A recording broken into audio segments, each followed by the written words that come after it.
Welcome into a Week 11 edition of the RotoWire College Football Podcast. The Joaquin Iglesias of College Football Podcasts, Nick Whalen, here, as I am every week, with RotoWire's lead college football editor, John McKechnie, also known as a wanted man in the Madison area.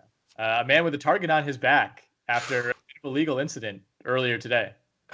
Yeah, I mean, it's, I'm still reeling from it, really, and trying to figure it out. So, folks, go to my car this afternoon to come to the RotoWire office to record this podcast, and I sit down in my car, and I look and I see there's a piece of paper or something under my windshield wiper, and I'm like, oh, maybe it's a leaf, maybe it's something else, I don't know. But I go and I open up this piece of loose leaf paper, and it says the dreaded "Learn how to park."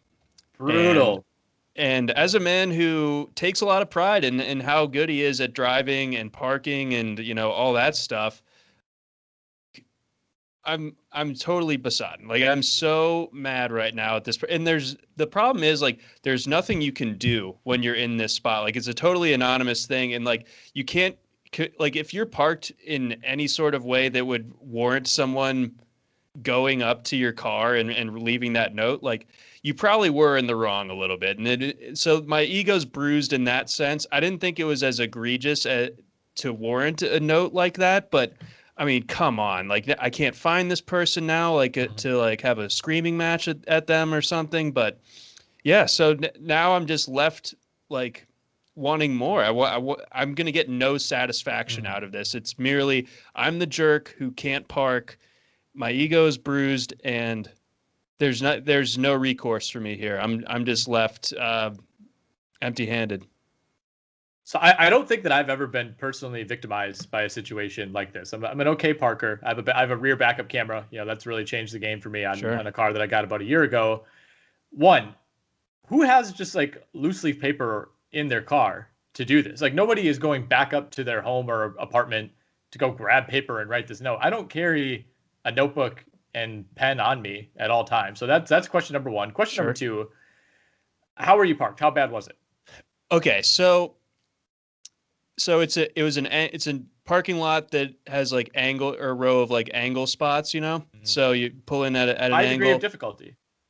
I mean, it was a really good spot. It was like the one like closest to the front door of my apartment building, and I think what happened was I just didn't pull in as far as I probably could have, and that's partially because they got those like little bumpers up on the front, and I don't want to get too close to that either. And it's a fairly narrow parking lot, but either way, I probably just wasn't pulled in far enough, and that other person must have been having a pretty rough day to where like seriously, my C plus graded parking job was enough to set them off to just How was the handwriting? I think disturbingly neat is probably for being written down like hastily on a hood of someone's car. So maybe I shouldn't make this person mad again. Maybe I should watch my back a little bit, because that was very measured handwriting. So do you park in the same spot every time? Because you could maybe try to smoke this person out and bait them into doing that again. And then, boom, you're hiding out in the trunk. You pop out as they're writing it, and you got them. So I try to park in this one spot any opportunity that I can. So hopefully, post recording here, I can get back in time. That space is still open. At which point, yes, the stakeout is on. I will be like Arnold Schwarzenegger, smearing the war paint on myself and being fully ready to engage with this person who is just a big hater trying to ruin my Wednesday. Yeah, I mean, I think we've all been on the opposite side of this, where you see someone who's parking horribly. Like, I have never once considered doing anything about it. Even if that person was standing right there next to their car, I wouldn't even lower down the window and say anything to him. Like, the level that it would have to get for me to actually retrieve a piece of paper, write a note. I have the worst handwriting in the world. I hate writing anything by hand. I'm not doing that. Get out of my car. It's not super warm in Wisconsin today. That whole run of luck is over. Yep. Yeah, I think you are the victim here. That's if there's one thing to take away from this, you are the victim. Thank you. I needed people to understand that first and foremost as we get into the podcast, that I've been victimized on a Wednesday. I've done nothing wrong, and yet I've just been completely railroaded by a stranger who will not face justice for this. It's terrible. Almost certainly not. Another thing to monitor throughout the podcast, I did take one of the brain pills. Yes. The NeuroPeak. This is the NeuroPeak. As you can see here, the supplement facts. It's lab verified. It's non-GMO.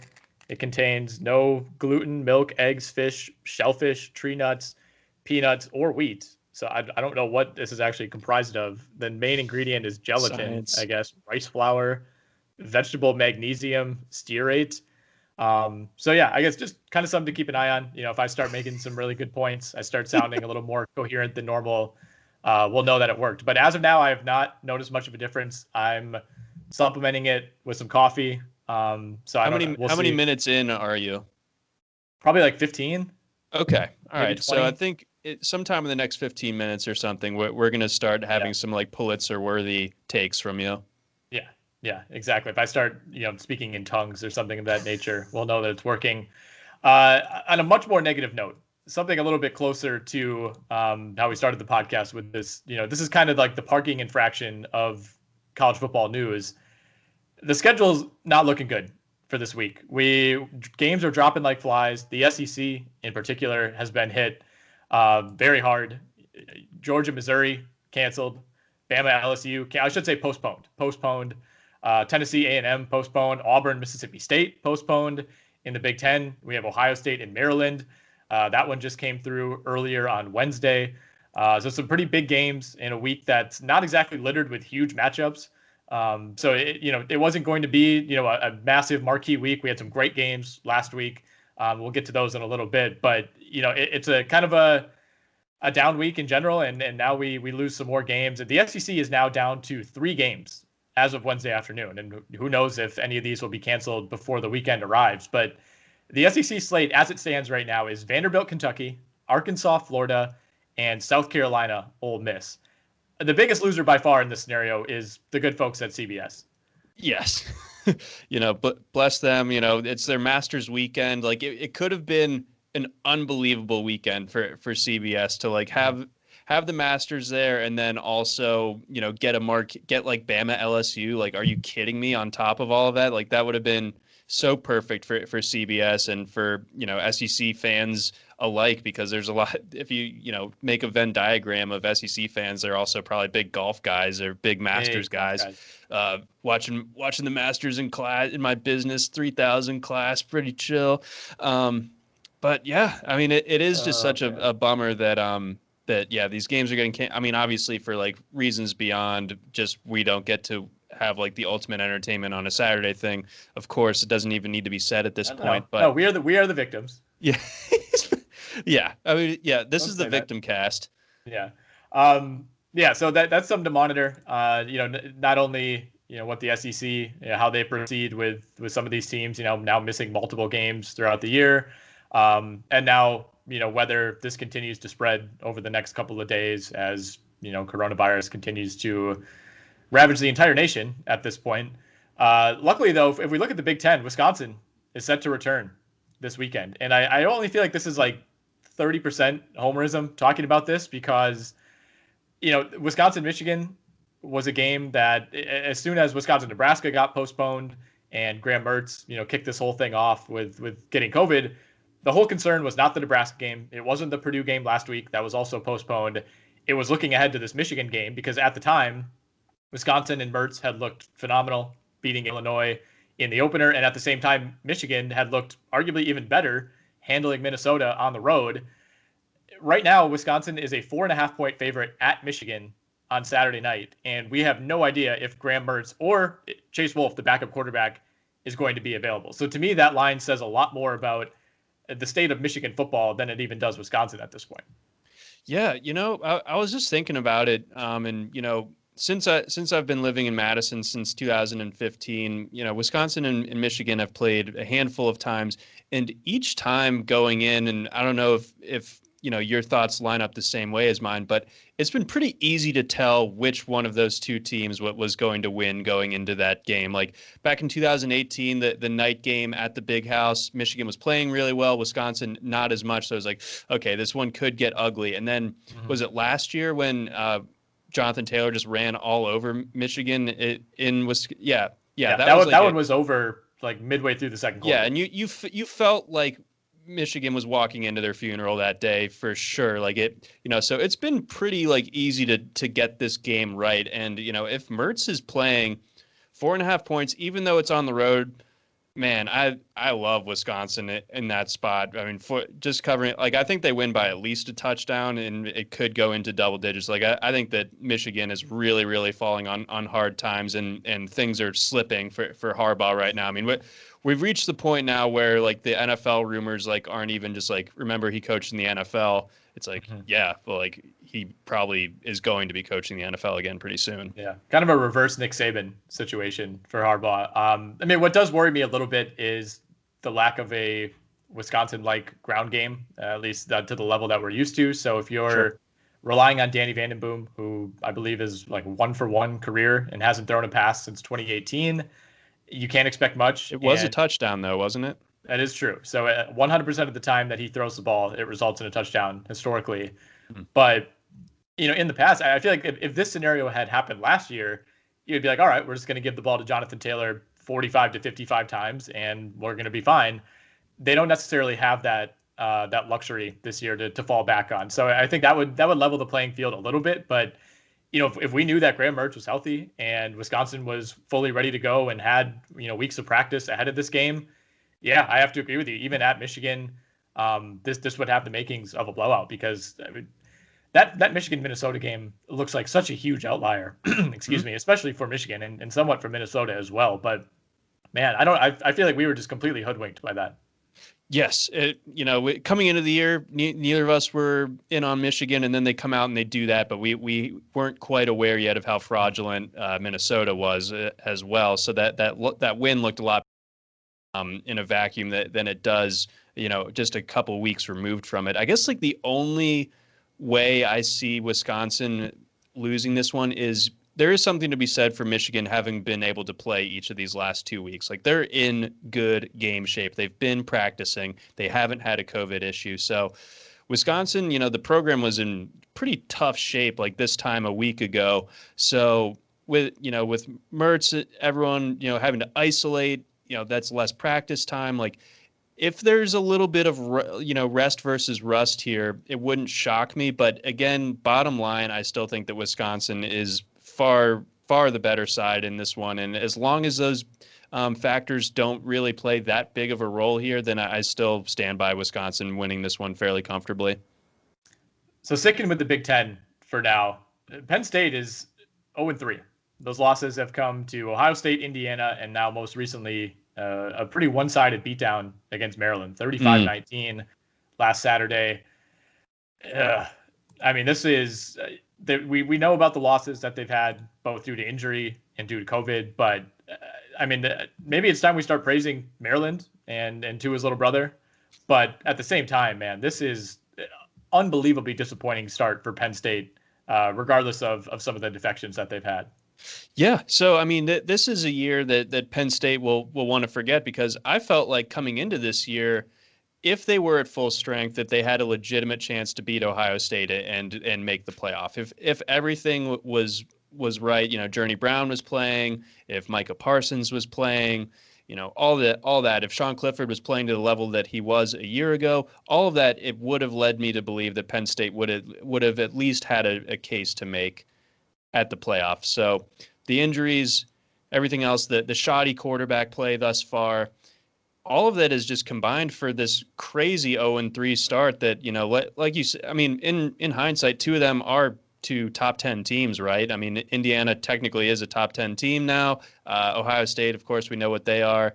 But I think getting shellacked by Maryland is a pretty tough pill to swallow, especially for a Penn State team that had really kind of enjoyed rubbing Maryland's face in the dirt basically since its joining of the Big Ten back in 2014, like really, really relishing in hanging up a big score on Maryland. So even with all of that said, Penn State should have been able to beat Maryland on Saturday, like talent wise. That's where it's a tough loss for them to swallow. And moving forward, I think they're starting to have second thoughts about Sean Clifford being the starting quarterback there. I think I saw some reports from earlier Wednesday afternoon about Will Levis maybe getting some work with the starters. So we could have like two dueling quarterback competitions on the same field on Saturday with Penn State and Nebraska, because Adrian Martinez has also not really held up his end of the bargain for the Cornhuskers. So yeah, bottom line though, for Penn State, like where are you with them at this point, and as far as like the disappointment scale is concerned? Is there anything else you can really add? No, I think you summed it up pretty well. And I do think, right or wrong, if you're James Franklin and you're that program, you're pitching this as just, this was a weird year. We weren't prepared for some of the losses that we had. We got blitzed a little bit in week 1 by Indiana. We had the worst possible week 2 matchup in Ohio State. And it's clear, I think, things have snowballed for them at this point. And I mean, the problem with college football, or maybe not the problem, but the way that it's set up is that if you start 0-3, it's kind of it. And I think it's really hard, especially in a year like this where there are no fans. If you have a start like that, I think it's really, really difficult to claw your way back and force yourself to get up for a game against Maryland that, whether you win it or not, it's not going to get you into the college football playoff. So to start 0-2 in a year like this, when you have those expectations, is pretty demoralizing. So, it's James Franklin's job to make sure that the players don't hit the reset button mid-season, but sure. It's almost impossible if you're a Penn State fan to not just kind of scrap this season and start looking to next year.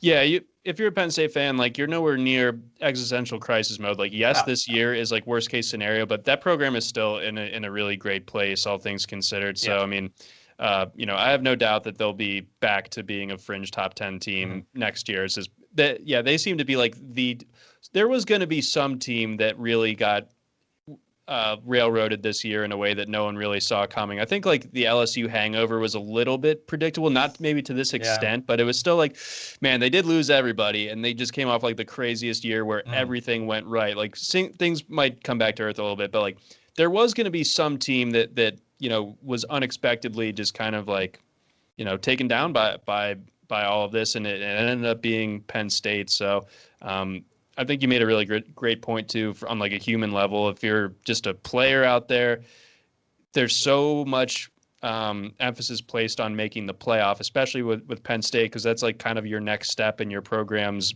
path, at least you think.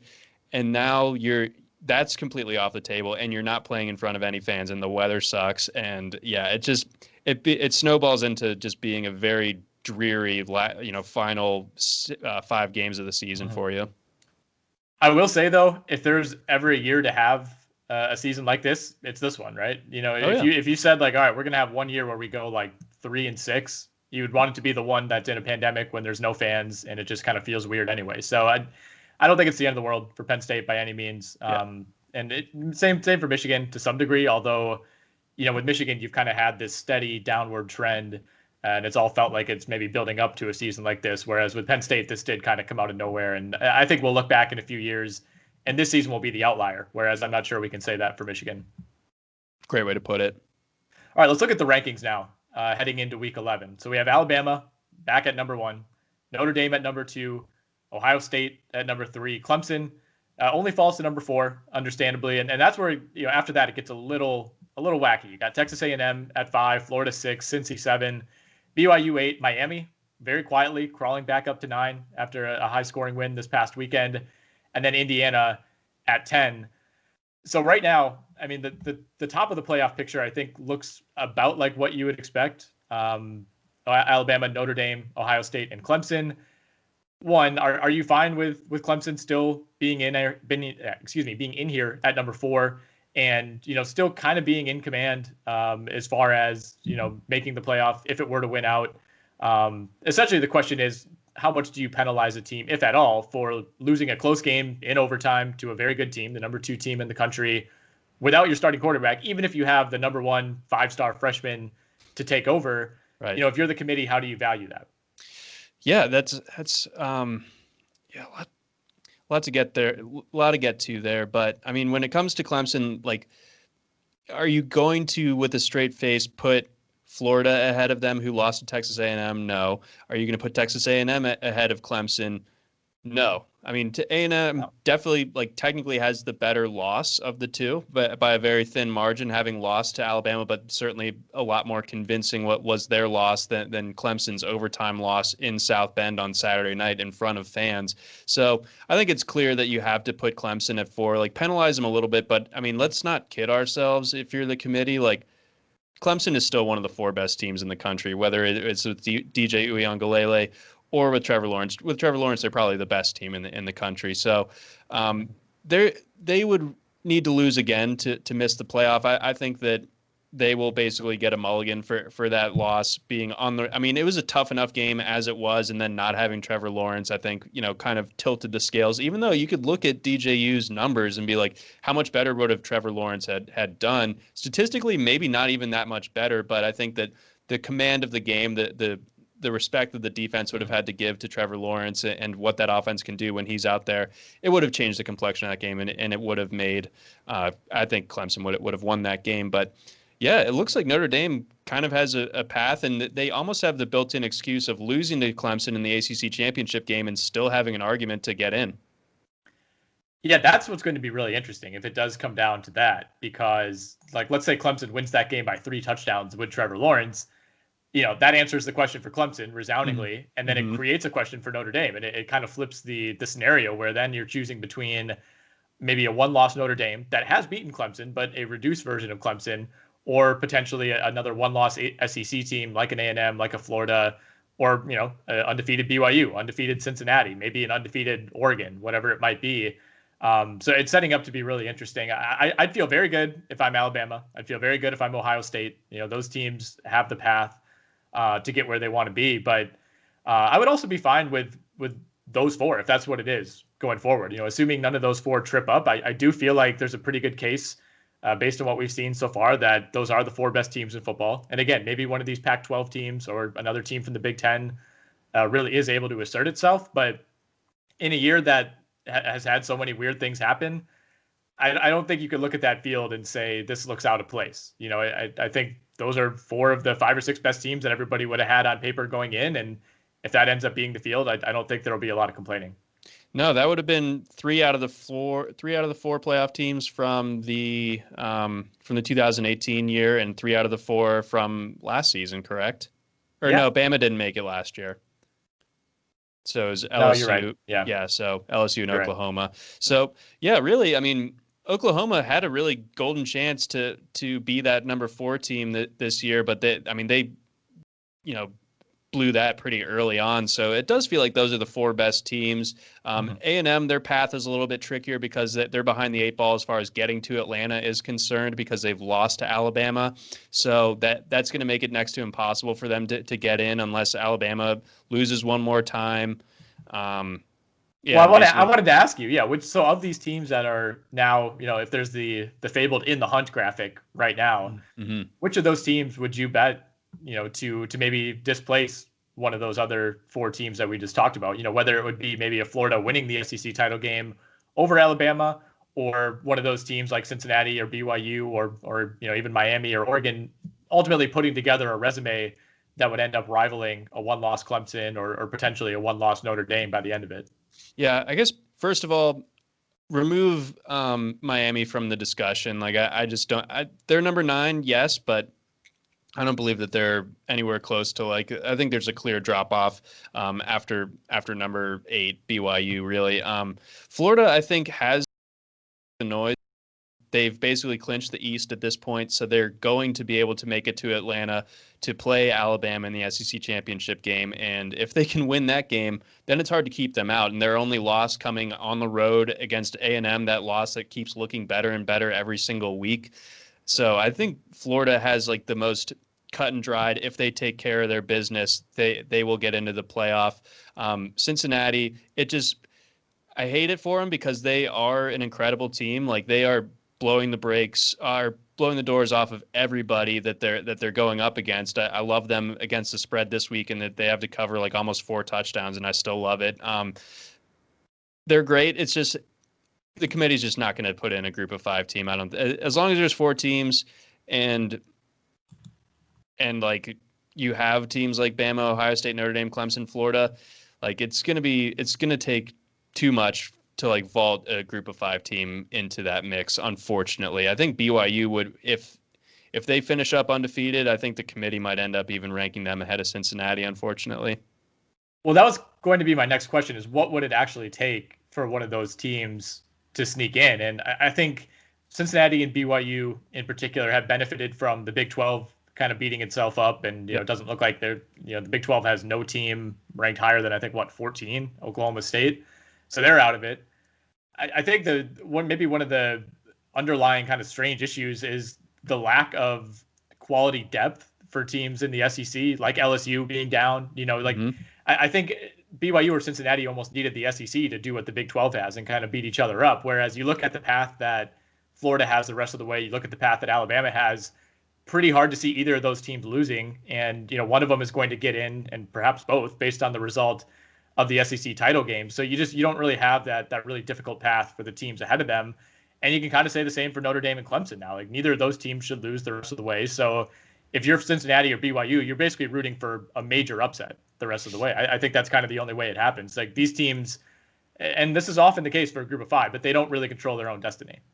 No, it definitely comes down to what the Blue Bloods ahead of them are able to do or not do. So that is a great point about the Big 12. They kind of took care of their part of their end of the deal as far as like if you're trying to get a group of 5 team in. But yeah, the SEC not being nearly as deep, it's really like a 3.5 team league at this point. You got Bama, you got Florida, you got A&M, and then kind of Georgia, maybe still, I don't know, but like everyone else is pretty bad. I feel like in the SEC. So you don't feel too scared for Bama or Florida or A&M tripping up the rest of the way. Well, that leads us into the beloved Georgia Bulldogs, who trailed 38-21 at half against Florida this past week. The defense is an issue. The quarterback play, perhaps an even bigger issue. We saw Dwan Mathis and Stetson Bennett combined to go 9 of 29 for 112 yards, 2 touchdowns, and 3 egregious interceptions, almost all 3 of which had varying degrees of comedic value. Meanwhile, for Florida, it was just kind of a cruise control type of day, and they only scored 6 points in the second half, but they held Georgia to 7 points in the second half, and the Dogs were really just never able to get it going whatsoever. It was a ball control game for Florida. They kind of just ran it out in the second half. But for you, is this more of a just complete disappointment by Georgia or a tone-setting game for Florida? I've been wrestling with what to make of this game. I think at once Georgia's quarterback situation is such that they were never going to beat a good team this year, and that's really the biggest answer that's been taken away from it for Georgia is, can they win with just defense and running the ball? They opened the play running the ball, 75-yard touchdown for Zamir White. They have a 14-point lead by like 4 minutes into the game. Maybe that might even be conservative. Like it might have been quicker than that, but at no point did it feel like Florida was not ready to take the next punch. And you felt like Georgia needed to keep a lid on this to like 27 or so points to have a shot. And it just wasn't really in the cards the way that Florida found the flaws in that defense. So, I mean, Florida, I don't think like to a man they're as talented as Georgia, but they are way more talented at the most important position on the field at quarterback. I mean, Kyle Trask was comfortable the whole day. I felt like the pass rush wasn't really getting to him. And I think you also have to credit the offensive game plan that Florida had, where they knew that Georgia was going to do everything in its power to take away Kyle Pitts. It did in an unfortunate way. And then Kadarius Toney. So a lot of the defensive attention being taken to those 2 playmakers and just kind of counting on your linebackers to cover that are banged up, by the way. Like Monty Rice is like in a walking boot 5 days out of the week, and then he suits up on Saturdays.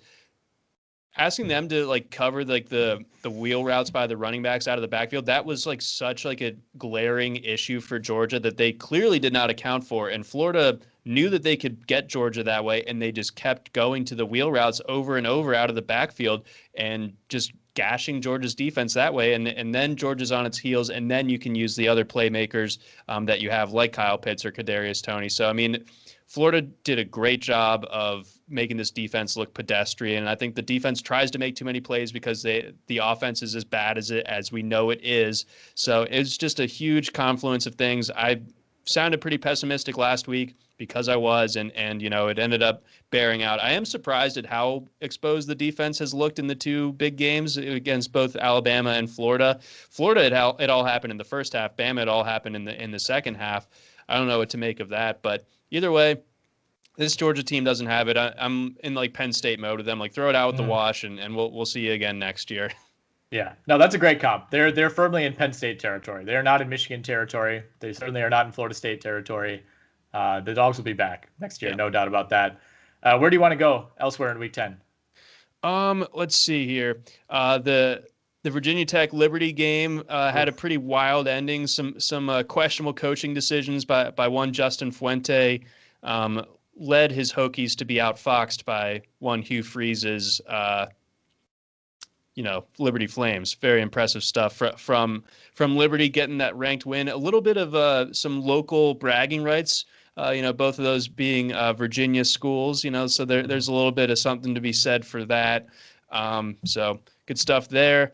One more thing about the kind of craziness of the Georgia game and the derangement of the average college football fan. So, this, I belong to a certain website's Georgia message boards. On Monday, there were titles to threads along the lines of, what would it take to get Dabo to Athens? Dabo Swinney? Yeah, the Dabo Swinney. That's a good question. I guess how do you answer that? But possibly a kidnapping scenario. I don't know. Yeah, I mean, it's not that far away from Georgia, so like you could theoretically pull that off. I feel like I've incriminated myself on this podcast today enough already, but so I mean, that just goes to show you just how unhinged some fans can be, and debased from reality. Is like there's so many reasons, so many ways in which how can we get Dabo to Athens question is just like fatally, horribly flawed. Well, I mean, he might be on the hot seat after this past week. Oh, sure. No. Maybe Clemson's looking to push him out. Yeah, once Trevor Lawrence leaves, he's going to have nothing left. So might as well just leave. Yeah, it's all fun and games when you get to coach Watson and Lawrence. And I guess if we want to count Taj Boyd. I want to talk a little bit about the Pac-12, which made its return. Kind of a soft opening, I think, for the Pac-12. We had a couple games canceled. Arizona, Utah, and Washington, Cal ended up being postponed. But we did get Washington State over Oregon State. We got an exciting Colorado 48, UCLA 42. We got Oregon over Stanford 35-14, a relatively easy one for the Ducks. And I think the most exciting game was USC Arizona State 28-27. Keaton Slovis hucking the ball 55 times in this one.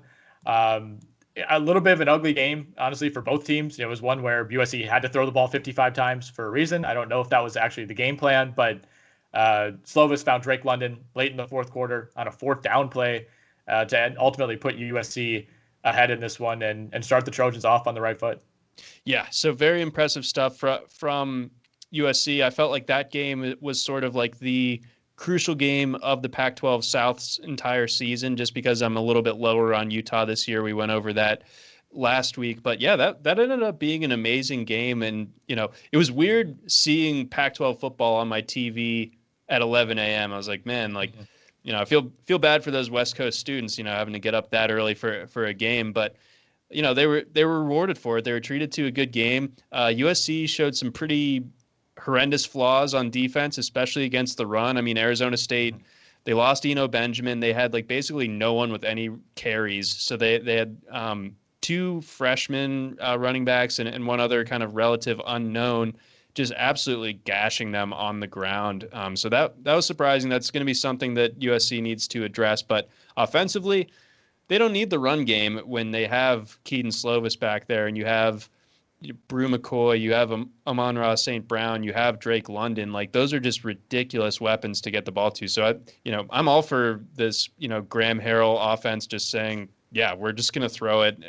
the run game, like just keep it like, how he was at North Texas a couple of years ago and just let that baby fly. All right, before we look ahead to week 11, we're to the point in the year where we can start doing weekly Heisman check-ins, and it doesn't feel like we're jumping the gun at all. Justin Fields and Trevor Lawrence, according to the DraftKings Sportsbook, are the co-favorites right now. They're both at plus 175. Mac Jones, very close behind. He's at plus 200. You can get Kyle Trask at 8-1. You can get Zach Wilson at BYU at 16-1, which I really like. Ian Book, 50-1. De'Aaron King, Devontae Smith, Najee Harris, Sam Ehlinger, Kellen Mond, Brock Purdy, Spencer Rattler, and Travis Etienne are the other names on the board. Like I said, I if you're going to look outside that top three where there's just not a ton of value, you're looking at 2-1 or lower. I would be comfortable throwing some money at Zach Wilson just because, we don't know what's going to happen in terms of how many games Justin Fields or Trevor Lawrence might end up missing. We expect Trevor Lawrence to be back after the bye week, but who really knows? And if he misses one more game, maybe that's enough to knock him out. And Zach Wilson, he's already played 8 games, and things have been moving along pretty well for BYU and for that conference. So I don't know. To me, I think based on how well he's played, based on the fact that BYU's undefeated, I'm a little bit surprised that there's that big of a gap between that top three. And, those are all the biggest stars in college football. They're playing for the biggest teams. I understand that. But, plus 175 down to 16-1, like, to me, it should be closer than that. Yeah, I think you're absolutely right. Just like in terms of, it's hard to see him necessarily overtaking a Fields or a Lawrence, but I think if there was one candidate to do it, I would like Wilson over Mac Jones or Kyle Trask. I mean, he's going to, Mac Jones will of course have his case. Like I'm not saying anything contrary to that, but like Wilson is like the entire reason why BYU is going to go undefeated this year. And he's putting up just absolutely ridiculous numbers. Again, he's completing like almost 75% of his passes, 21-2 touchdown to interception rate. I mean, just ridiculous stuff. I mean, his performance against Boise State on Friday night last week, I think we talked about it being like his final kind of hurdle test, whatever you want to say, a way for him to kind of put his name in the national spotlight. And he delivered. I mean, he delivered amazingly. I mean, he had 3 total touchdowns, completed almost 80% of his passes, steamrolled Boise State in Boise. Like, that's not an easy feat to accomplish. So I definitely like Zach Wilson as far as those long shots are concerned. He really, really sticks out. I don't think that Book, as the season continues, I think we'll just kind of see where he's not the reason why Notre Dame is where they are. He's definitely a good player, but I think that they have a lot else going on as to why that they are in the position they're in. De'Aaron King, I think there's at least 1 or 2 more losses for Miami. Devontae Smith, electric receiver, probably the Biletnikoff, but not the high. He's not having like the Heisman type of season. So yeah, it's basically Lawrence and Fields, and then a drop off, and then I like Zach Wilson. I mean, again, Jones, Trask in there, but I think Zach Wilson it'd be like that interesting one that you circle there. So I think I like that call a lot. All right, any games on the Week 11 slate that you want to highlight for DFS purposes? For DFS, let's see here. So USC, Arizona, that's going to be a lot of fun. We just talked about USC's passing game just being absolutely locked in, high efficiency, high volume. We love that. Arizona playing in its first game. So I think Arizona's a little bit behind the 8 ball here, but did talk about how much I liked Arizona's offense last week. Grant Gunnell is, I think, a very impressive quarterback, or going to be. This Arizona run game will be interesting to see how they end up kind of doing the rotation, because whoever ends up getting the bulk of the carries for Arizona, I think, is going to be able to put up a lot of yards. I think it's going to be Gary Brightwell. That's kind of where it's pointing, but we'll need to make sure of that before Saturday. But either way, a lot of points on either side of USC, Arizona. So I like that game. Virginia Tech, Miami. That one, a lot of bad run defense versus a lot of really good rushing offense. So that's going to be an absolute blast of a game. I'm looking forward to that one. Virginia, Louisville, another couple of teams that really struggle against the pass. So I like the pass catchers in both of those. We also get treated to, I mean, we do have like 4 cancellations off this like 14 game slate. So, I mean, it's trimmed down to 10 pretty fast here. And it wouldn't shock me if we lost another one along the way.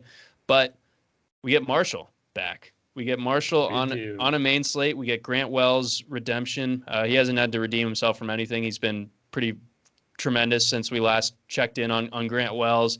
Going up against Middle Tennessee, they're pretty heavy favorites in that one.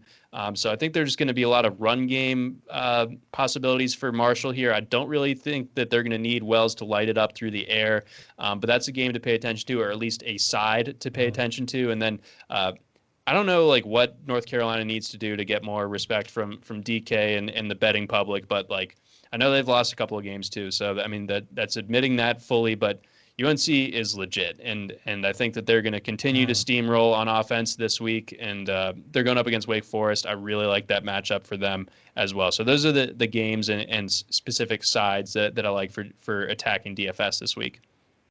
All right, you mentioned Grant Wells. Let's look at the quarterbacks. He is the third highest priced quarterback this week. He's at 8,900. You got Jarrett King at 93. Hendon Hooker, the highest priced player on the slate overall at Virginia Tech. Huge totals, though, on either side of that Virginia Tech-Miami game. Over-under of 67. Both teams implied total hovering right around 33, 34 points. Another huge game for Jarrett King against NC State last week. Are you riding with him at 93? I think so. I think if you can pull it off, I think there are ways to do it. You got to go pretty cheap in some spots, but I do think that doing a game stack with Hendon Hooker and with Jarrett King as your quarterback and your super flex is going to be something to give a look at. I think that's you're locking in so much, like the two best rushing quarterbacks in the country, basically. You're locking in both of them. Both of them have really good matchups here. Both of them have proven the ability Hooker to a lesser extent, but King can definitely sling it. I mean, I think he threw 5 touchdowns last week or something, if I remember correctly. So, I mean, he seems to be clicking with those pass catchers at Miami. Hooker has an interesting cast of characters around him offensively, and, they're bargains enough to where you can potentially even stack them a little bit here too. And I think with Khalil Herbert being a little bit banged up for Virginia Tech, more of that rushing onus goes to Hendon Hooker. So love those two guys. I know that paying up for quarterback isn't really our MO on this show, but I think this week it's going to pay off. Any interest in Keaton Slovis after what you saw last week? I mean, I know we already highlighted USC Arizona. I think that's the game with the highest over-under on the entire board at 67.5. It's expected to be a pretty one-sided affair. But based on what we saw from USC's defense last week, I almost feel like that makes me feel better about this game because I think there's a chance Arizona can hang around. I mean, this is already a game that has USC at over 40 points implied total. If they're giving up 20 to 30 points to Arizona, I mean, this is one where, we could see them kind of have to be foot on the pedal all the way through into the fourth quarter. Yes, and that would set up beautifully. So that again is one of the reasons why I like this game so much. I think you summed it up really succinctly there. So yeah, Keaton Slovis, if he's going to be dropping back 55 times and he's going to be completing like over 70% of those dropbacks with a really high YPA on top of it, how do you not like him at 8,600? You feel like as much as we love Grant Wells, and we do, Marshall is they're going to steamroll Middle Tennessee to a point where like they're not going to need Grant Wells late into this game, and they're going to be running the ball a lot to begin with, and Wells probably only going to be throwing it 22 to 25 times, so you're getting almost twice as many pass attempts from Keaton Slovis for $300 less, and both offer varying levels of mobility. You're not really getting that from Slovis too much, but that's completely okay. I think at 8,600, that makes a ton of sense. Sean Clifford, like we mentioned, with that report out of Penn State, looking like he might be rotating. He might be losing the starting job entirely. We'll see. So sinking 8,300 into him against Nebraska, not advisable. Mikhail Cunningham, I do like Mikhail Cunningham and Sam Howell, both at 8,100 and 8K respectively, both really interesting in their respective matchups. I mean, again, Virginia really, really terrible against the pass, giving up 9.9 yards per attempt through the air, 312 passing yards per game. That's what the Virginia defense is bringing to the table right now. So that's pretty terrible. You can definitely take advantage of that by using those guys. I'm intrigued by Ian Book being down at 7K.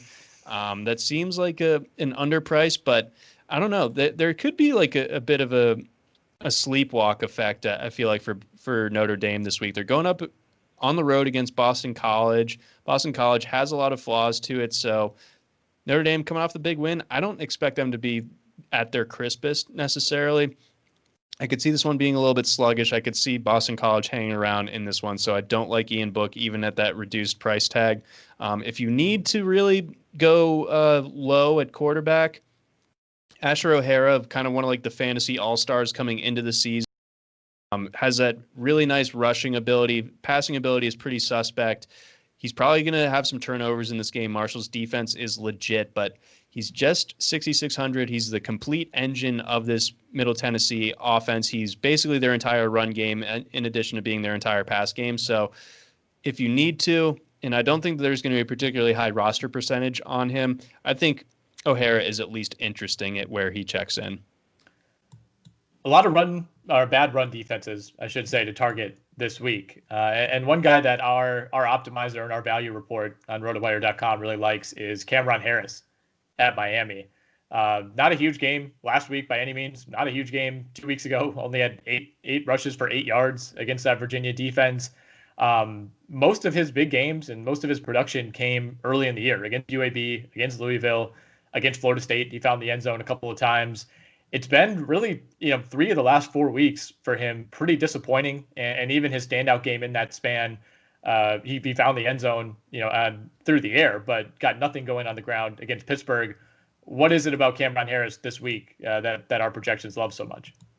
I think it's the track record coupled with the matchup. I mean, if you look at, at Clemson, that was a terrible spot for him. I think it was like pouring rain too. So, I mean, there was just nothing good was going to come out of that game for Cameron Harris. So I'll write that one off. As far as like the matchup against Pitt is concerned, Pitt really does have one of the best run defenses in the country. So obviously it's not great that Cameron Harris averaged 2 yards per carry over 12 carries against Pitt, but I'm not going to hold that against him too much. The Virginia one, a bit of a head scratcher, got back into the mix a little bit last week with the 15 carries. I at least take that as a positive sign that the volume is going to start coming back his way.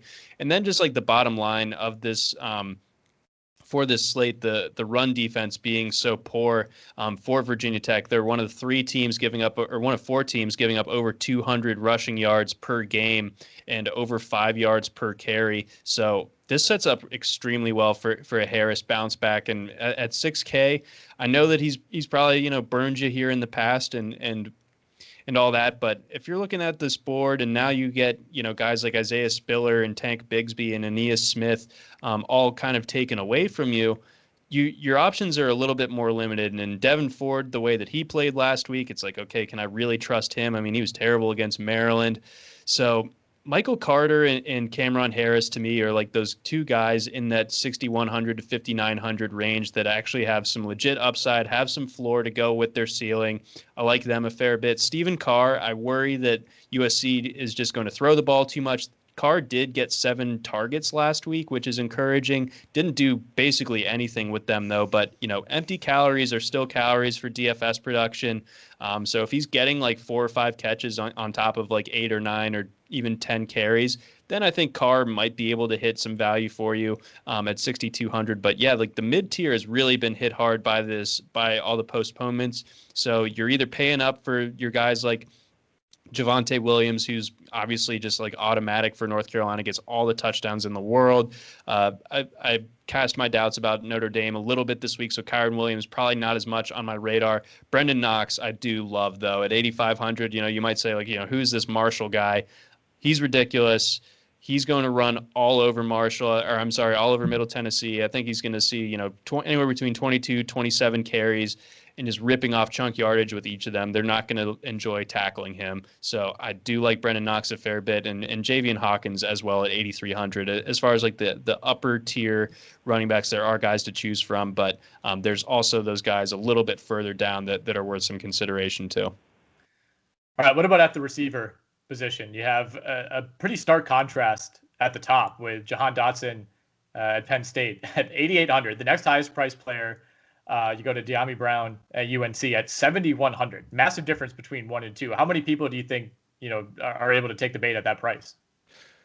Yeah, I mean it's tough to go to like see that price differential from Dotson down to that next guy, De'Ami Brown. It being $1,700. I know that Wake Forest has been okay against the pass this year, but I mean, De'Ami Brown is going to continue to eat. He's been eating all year. That's not going to change. So I like him a ton. Dotson, you got the shaky quarterback situation too. So I think that if nothing else, Dotson's roster percentage will be down like at like 15% in tournaments or something like that. I don't think that we're going to see him be locked in the way that he was a week ago against Maryland, where like if you could, you probably had him in your lineup. So I advise going a little bit cheaper at receiver this week, especially because I don't love the bargain bin at running back. I think it's easier to find those darts at the receiver spot. So that's kind of the way that I'm leaning. So the most expensive receiver that I'm actually like definitely targeting is Amon-Ra St. Brown. Again, amazing matchup. We already know the kind of rapport that he has with Slovis. He has a game of sample to work with. Arizona does not. So their defense is going to be, in trouble, that, getting their keys right and everything. So I think it's going to be a long day for that defense in Arizona. Should be good for Amon-Ra St. Brown. Same goes for Drake London. He's under 6K. Brew McCoy just at like 4K or something like that. So all three of those guys I'm comfortable with using. I would even use 2 or 3 of them in a lineup with Slovis. I'm that confident in that USC passing game. Tutu Atwell, I think Virginia is very, very susceptible through the air. So if you like Mikhail Cunningham, then you have to like Tutu Atwell. And Atwell just at 6,500, that's really not bad at all as far as paying up for a wide receiver 1 potential type of guy. So I like him a fair bit. Looking elsewhere, Parker Washington, if you want to get a piece of that Penn State passing game, he's pretty legit. I mean, he's a freshman, but he's caught a bunch of touchdowns so far. I expect him to catch at least one more again this week. That seems to be like kind of his thing. He's a touchdown machine. So I like him. RJ Sneed, interesting from a target share perspective. He does get a fair amount of targets in that Baylor offense. The Baylor offense not all that explosive, so he's just at like 7 yards per target, but he's getting almost 9 targets per game. So if you need something in that mid-tier at like 5K, I think that Sneed makes a little bit of sense. Jamari Joyner on the other side of the USC-Arizona game, I think he's going to be that number 1 target for the Wildcats in that passing game, so look to him. And then one dart to throw out there on the other side of that Marshall game is Middle Tennessee State receiver Jaron Pierce. He's getting almost a third of their targets, so I don't expect him to be explosive with those targets, but he's got like, close to a 30% target share. It's full point PPR. I think that he should be able to really hit value nicely for you at 3,800. So he provides some cap relief for you on the lower end at receiver. All right, what do you say we talk some bets for Week 11? And I want to start Friday night. Good. It was last night, or we have Friday night, East Carolina at Cincinnati. That's number 7 Cincinnati. Probably not going to be a back and forth game by any means, but that's what betting is for. That's why we handicap these. Mm-hmm. Cincinnati is a 27.5-point favorite over the Pirates, the 1-5 Pirates. Over under on that one, 56.5. What is your lean on Cincinnati? I think Cincinnati crushes them. It's hard for me to find a number right now that I don't like Cincinnati at. They were just 2 touchdown favorites roughly against Houston a week ago. Took care of business pretty easily there. You got basically a 4 touchdown line here for Cincinnati to cover. East Carolina has a little bit of punch in their offense, but it's not going to really do anything against Cincinnati's defense. And Cincinnati's offense is rolling right now, and East Carolina's defense quite the opposite. So even though it's a big number, I totally like I totally like Cincinnati here to cover this one. I think that, again, there's just not a number against an American Athletic Conference team that I wouldn't like Cincy at this point. How about that North Carolina Wake Forest game? So I'll go back to the well on UNC. I thought that they were a bargain last week. I thought that they should have been closer to like 2 touchdown favorites against Duke. They came out and absolutely throttled Duke, and yet they're only 13.5-point favorites against Wake. I don't think Wake's a particularly good team. They have some interesting pieces, of course. That's been a thing for them for quite a while, but this is still a UNC team that hashtag people forget that they were a top 10 team at one point this season. That they've had a couple bad losses, of course. But I still think that UNC is a very, very strong team. They're probably the best 2-loss team in the country, I would argue. That's not like you don't get a prize for that, I don't think, but still.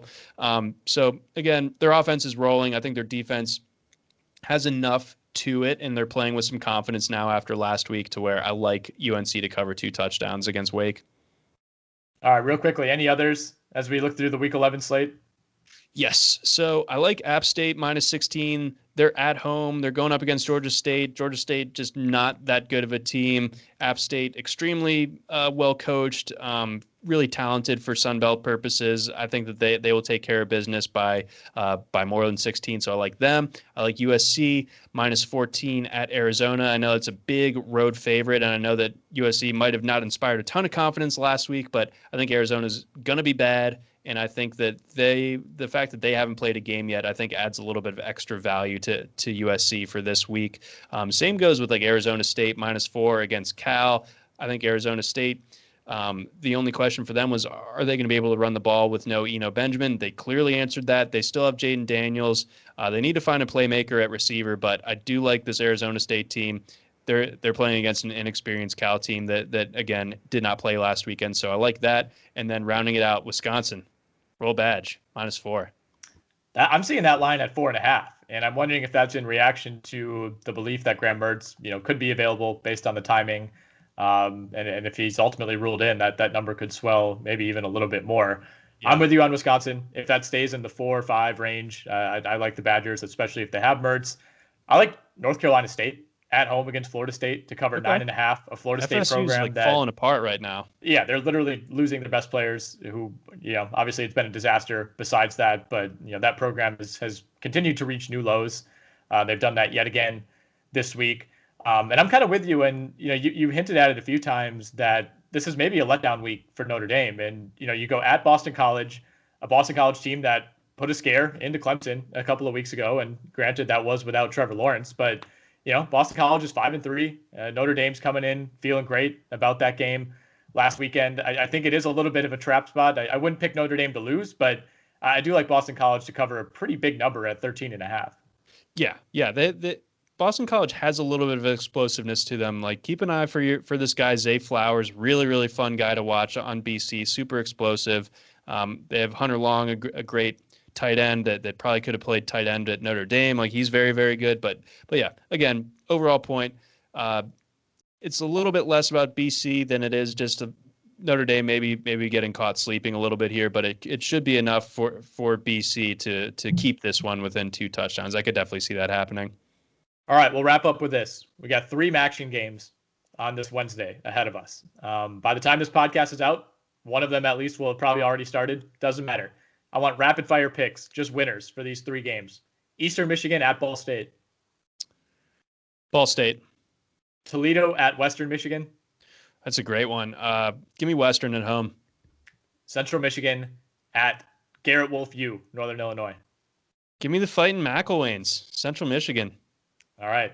There we have it. I love it. We got another great slate ahead on Saturday. We will be back next week.